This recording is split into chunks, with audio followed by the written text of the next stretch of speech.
بسم الله الرحمن الرحيم. السلام عليكم ورحمة الله وبركاته. مبروك لجماهير الزمالك، مبروك للاعيبة نادي الزمالك، مبروك لكابتن معتمد اللي عمل مباراة النهاردة. من وجهة نظري الشوط الأولاني كويسة جدا، الشوط التاني كان لازم يبقى فيه تغييرات يقفل بيها الملعب عشان ما نضغطش بالشكل ده، وكنا نتعب او جماهير الزمالك تتعب بالذات تحديدا الشوط الثاني، لان الخطوره كلها كانت في الشوط الثاني. كابتن معتمد طبعا بدأ بالمهدي سليمان، بدأ بعمر جابر ناحيه اليمين، اتنين مساكين حسام عبد المجيد ومحمد اسماعيل، وعندك ناحيه الليفت كان احمد فتوح. وانا مستغرب احمد فتوح ليه، لان احمد فتوح ده كان لازم طالما هتبدأ كده لازم يلعب في نص الملعب في المباراه دي، لان المباراه دي بتاعت بنتايج، لان بيعرف يلتحم، بيعرف يضغط، بيعرف يجري، بيعرف يدافع، بيعرف يهاجم، بيعرف يلعب بدماغه. بصراحة يعني هي دي ماتشاته. يعني ممكن انت ما تلعبوش في ماتش القاهرة، ولكن الماتش ده هو ماتش بنتايج. دي حاجة. تاني حاجة لعبت باتنين ديفندرات، شحاتة طبعا واحمد ربيع، وقدامهم عبد الله السعيد. كنت استثنيت بقى عبد الله، واحنا قلنا الكلام ده، والكابتن برضو معتمد مش عارف، مع انك انت ماشي كويس وانت عارف ان انا بحبك وعايزك تنجح يعني. فانا شايف ان الماتشات دي مش بتاعت عبد الله السعيد ولا ادم كايد، يعني لا بتاعت عبد الله ولا ادم كايد، لان هما الاثنين لعيبه بيلعبوا بالشوكه والسكينه. يعني اللي هو اللعيب اللي هو الماتشات دي عايزه الجري اكتر، عايزه الضغط اكتر، عايزه الاحتكاك والالتحام اكتر. فهم في الماتشات اللي هي فيها كوره ماشي، ما عنديش مشكله يلعبوا الاثنين، تلعب بثلاثه بيلعبوا كوره ومعاهم فتوح، ما عنديش مشكله. ولكن في مباراه زي دي انت كل تفكيرك وتركيزك على ان فيها كميه جري كتير، كميه قفل مساحات كتير، فعايزه لازم يكون اللعيب اللي هو واقف على رجله بدني كويس قوي، الضغط، الالتحام والاحتكاك في الكرات اللي هي بتبقى المشتركه. فهي دي بتبقى سبب من اسباب الفوز، يعني الحاجات اللي انا بقول لك عليها دي. فانت كنت استغنيت عن عبد الله وقعدته معاك على الدكه، ولعبت محمد شحاته وربيع، وقدامهم كان فتوح وعدي وبزيرة، وكان ناصر منسي. فانت كنت بدأت كده من البداية.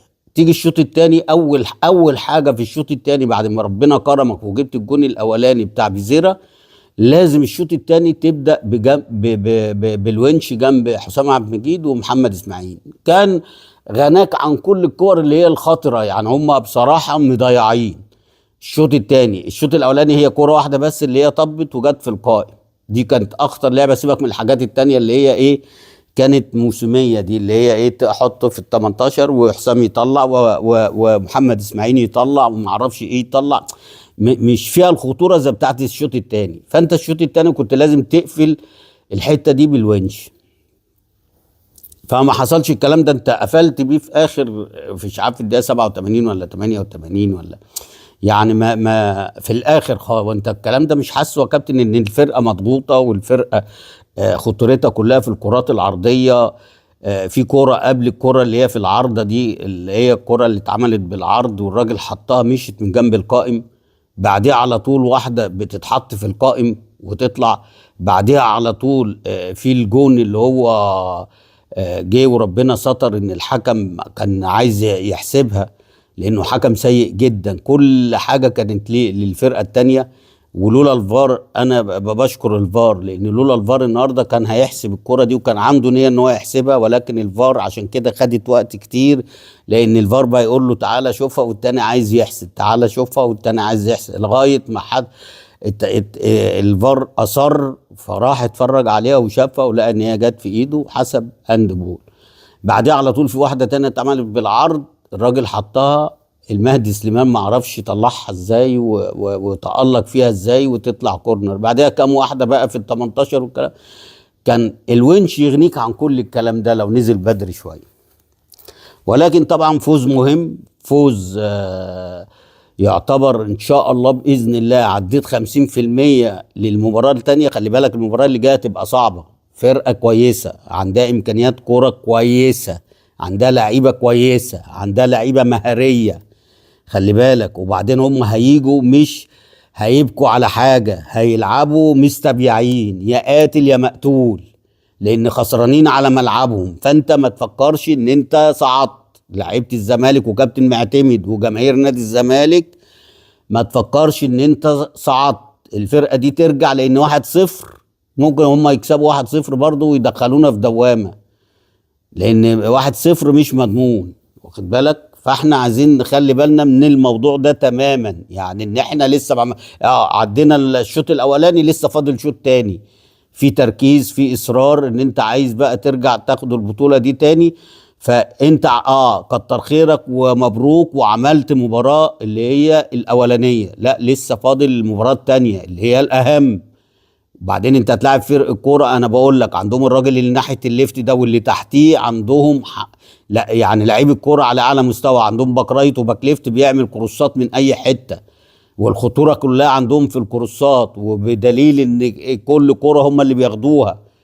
يعني الثلاث اربع كور اللي كانوا فيها خطوره اللي اتعملوا بالعرض، واحده جت في القائم، واحده جت من جنب القائم، واحده دخل الجون اللي هي المهدي سليمان حطها في ايد الفرود، وواحده تانية المهدي سليمان طلعها، واحده تانية حسام عبد المجيد طلعها، واحده تانية محمد اسماعيل طلعها، وفي الاخر ناصر منسي في كورنر برضه كان على القريبه طلع واحده كانت خطره جدا، اللي هو خدها بعد ما اترفعت كورنر، ان هو كان واخد الزاويه البعيده وطلعها، اللي هم كانوا عايزينها ضربه جزاء.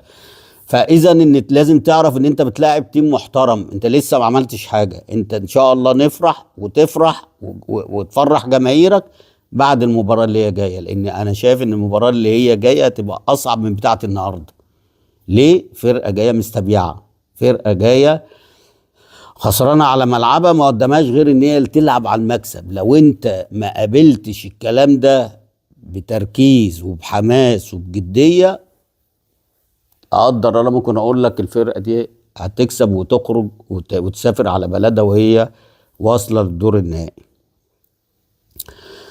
خلاص احنا كده خلصنا بالنسبه للتحليل. هو طبعا في حاجات، احنا الزمالك ما مسكش كوره الشوط الثاني نهائي، وده برضه حاجه من ضمن الحاجات اللي هي برضه العذر، وان انت جايب جون وان انت عايز تدافع، بس في حاجات كان لازم ان هي توقف فيها على الكوره، فتوح وعبد الله السعيد ويلعبوا كوره تروح. بس ده طبعا اختفى ليه؟ لان الساحر خرج، لان بزيرة اللي هو الاسطوره خرج، اللي انت اصلا بتدور عليه عشان تديله الكوره. زي الشوط الاولاني، الشوط الاولاني نادي الزمالك مجمل الهجمات، اول كوره بتروح على الجون اللي بزيرة بيشوطها وتيجي من جنب القائم، التانية اللي هو بيجيبها جون. فانت عشان كده الشوط التاني انت ما رحتش، ولو رحت بالكرات اللي هي ايه، اللهوي، باك غلط، كرة طويلة، ناصر منسي عمل عليها مجهود، انما كرة تتلعب وتروح من بعد خروج الساحر. بصراحة فرقة الزمالك بقت عاملة زي فرقة عادية واقل من العادية. هي دي بقى قيمة بزيرة، هو ده بزيرة. عشان كده لما بنقول هو الساحر اللي في الدوري المصري، يبقى لازم تصدق على الكلام، لازم تقول امين. ليه؟ احنا مش عايزين ندخله في مقارنات مع حد، بس انا من وجهة نظري نادي الزمالك ماشي كويس قوي، سواء في الدوري او في الكونفدرالية، والكلام ده هو بيثبت اهو. يعني النهارده احنا كنا امبارح في حلقة بيقول لك طب ارقامه ايه؟ ارقامه ايه؟ ده هو اللي ممشي نادي الزمالك في الحالة اللي ما فيش فلوس وفيها وقف قيد وفي لعيبة بتسيبك ولعيبة نجوم بتمشي وتتباع، واخد بالك. وكل ده الناس جماهير نادي الزمالك نسيته، لانك عندك بزيرة ما شاء الله، ربنا يحرسه يا رب، ويكون الاصابه اللي خرج بيها النهارده دي تكون اصابه ان شاء الله خفيفه، لان الراجل ده لو ما لعبش الماتش اللي جاي ربنا يستر. لو ما لعبش الماتش اللي جاي ربنا يستر، لان فارق قوي، فارق قوي قوي قوي في كرة نادي الزمالك، فارق قوي في تصدر نادي الزمالك للدوري، فارق قوي في تصدر نادي الزمالك في الكونفدراليه ومكسب النهارده. وقبل كده الماتشات اللي فاتت في الكونفدراليه هو برضو اللي كان له البصمه العليا فيها. فربنا يا رب يحفظه ويبعد عنه الاصابه، ونشوف ان شاء الله الماتش اللي جاي. ولو هو فعلا مصاب زي ما هم قالوا والكابتن معتمد خرجه، انا بحييك يا كابتن معتمد، لان انت دلوقتي ادركت ان الراجل ده هو المنفذ الوحيد لنادي الزمالك. المكسب الوحيد اللي هو يكسبك، الحاجة الوحيدة اللي هي بتوديك للجون، الحاجة الوحيدة اللي بتعمل خطورة على أي فرقة كبيرة صغيرة. الراجل ما عندوش أي حسابات، ما بيخافش، بياخد الكرة وبيروح بيقول لك يا جدع يجيني. حد له شوق في حاجة وهو بيجري بكرة، حد له شوق في حاجة ويضربوه ولا بيخاف ولا بيتأدي ولا كل الكلام ده. فربنا يا رب يحفظه. ولو هو مصاب يا كابتن معتمد، انا بقول لك برفع لك القبعه ان انت طبعا عرفت قيمته وعرفت امكانياته، فبتريحه ان شاء الله للماتش اللي جاي. يلا ان شاء الله تكون الاصابه خفيفه ويرجع باذن الله. ان شاء الله اشوفكم بكره بعد مباراه النادي الاهلي.